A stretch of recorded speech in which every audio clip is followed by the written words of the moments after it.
একটা গ্রামে রমেশ নামে একজন কৃষক ছিল। সে খুব সাদাসিধে, পরিশ্রমী ও দয়ালু ছিল। প্রতিদিন সকালে গরু চড়াতে যেত, মাঠে কাজ করত, সন্ধ্যায় বাড়ি ফিরত।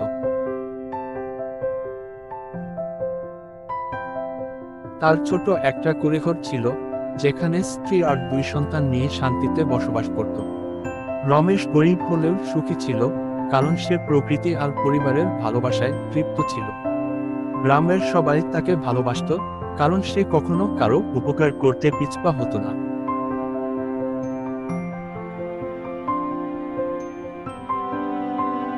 একদিন সে এক অসুস্থ পথচারীকে বাড়ি এনে সেবা করে সুস্থ করে তোলে।